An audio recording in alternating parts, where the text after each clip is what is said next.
Halo adik-adik, salam pramuka. Pada pertemuan larut pramuka kali ini, kita akan mempelajari materi P3K. Apa itu P3K? Simak video hingga selesai dan jangan lupa dicatat serta dipahami isi materinya ya. Tetap semangat! P3K adalah kepanjangan dari pertolongan pertama pada kecelakaan. Dalam tujuan khususnya, P3K dapat mencegah si korban menjadi lebih buruk keadaannya dan meringankannya dari rasa sakit. Salah satu metode dalam mengevaluasi kondisi korban adalah metode ABC.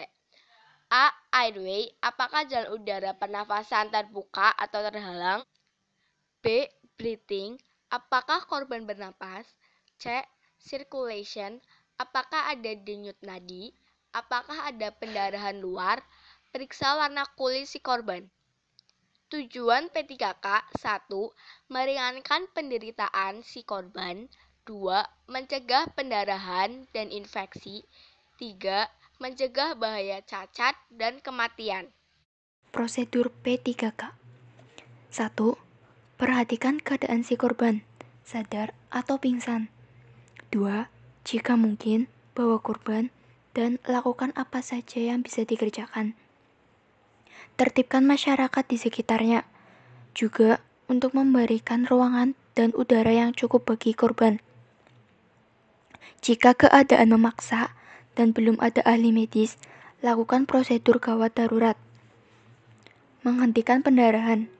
Bagaimana cara menghentikan pendarahan? Menggunakan jari tangan, yaitu menekan pembuluh darah yang terdekat antara luka dengan jantung. Menggunakan kain atau pembalut pada luka, menggunakan pembalut tekan, dan menggunakan tourniquet hanya pada pendarahan tertentu yang besar dan membahayakan. Pembalut. Tujuan dari pembalut adalah mencegah atau menghindari terjadinya cemar atau infeksi akibat kuman atau racun pada luka. Macam-macam pembalut. Pembalut segitiga atau yang disebut dengan mitela, perban atau pembalut gulung, dan pembalut cepat atau band-aid. Bidai. Bidai adalah akad yang dapat dipergunakan untuk mempertahankan kedudukan tulang yang patah, fraktura, dan retak tulang, fisura. Syarat-syarat bidai. Bidai harus kuat, dan pemasangan bidai tidak boleh terlalu ketat. Bidai adalah alat yang dapat dipergunakan untuk mempertahankan kedudukan tulang yang patah, fraktura, atau retak fisura. Syarat-syarat bidai. 1. Bidai harus kuat. 2. Pemasangan bidai tidak boleh terlalu ketat. Banyak benda yang dapat dipergunakan untuk bidai darurat apabila bidai yang sudah jadi tidak tersedia, antara lain 1. Anggota badan sendiri. 2. Papan bilah bambu pedahan kayu. 3. Karton atau majalah agak tebal tentunya. 4. Bantal guling dan selimut. 5. Airplane, bandaran udara. 6. Vakum matras. Patah tulang dan retak tulang. A. Retak tulang fisura, disebut juga grand stick. B. Patah tulang tertutup simpel. C. Patah tulang terbuka kompon. Gejala patah tulang. 1. Anggota badan yang patah tidak dapat digerakkan. 2. Bentuk tubuh atau anggota yang patah mengalami perubahan, timbul pembengkakan. 3. Membengkak dan warna kulit kebiru-biruan. 4. Berderak-derik. 5. Demam dan rasa nyeri yang hebat. Pertolongan pertama yang dapat dikerjakan. 1. Hentikan pendarahan dengan pembalut atau penasar. 2. Tutuplah luka dengan pembalut yang steril. 3. Kerjakan pembidai dengan memenuhi syarat. Lalu anggota badan yang patah ditinggikan. Segeralah bawa ke rumah sakit. Luka. Jenis-jenis luka berdasarkan sebabnya. 1. Luka iris. 2. Luka gigitan binatang. 3. Luka gores atau parut. 4. Luka bakar. 5. Luka tusuk. 6. Luka akibat zat kimia atau Kita akan belajar bersama cara membalut luka di telapak tangan menggunakan mitela. Pertama-tama, buat lipatan 8 menggunakan mitela. Cara membuat lipatan 8 menggunakan mitela antara lain: langkah pertama, bentangkan mitela.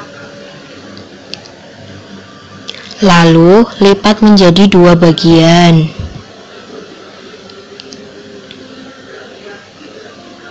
Setelah itu, lipat kembali menjadi 2 berulang kali hingga membentuk lipatan 8.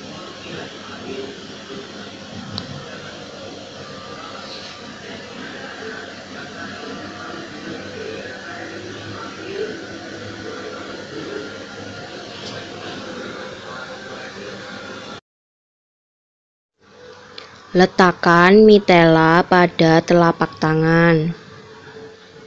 Kemudian dililitkan pada telapak tangan yang luka.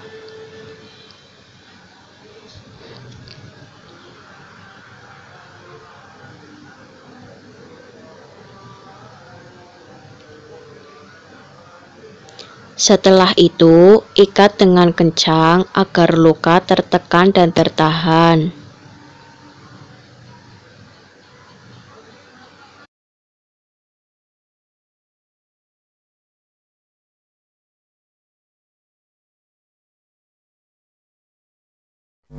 Pertama, ujung mitela diletakkan pada siku pasien. Salah satu bagian mitela diletakkan mengarah dada, lalu ujung mitela ditarik hingga belakang bahu. Lalu ikat kedua ujung mitela dengan kuat agar tidak menimbulkan pergerakan pada pasien. Rapikan ujung mitela pada siku pasien.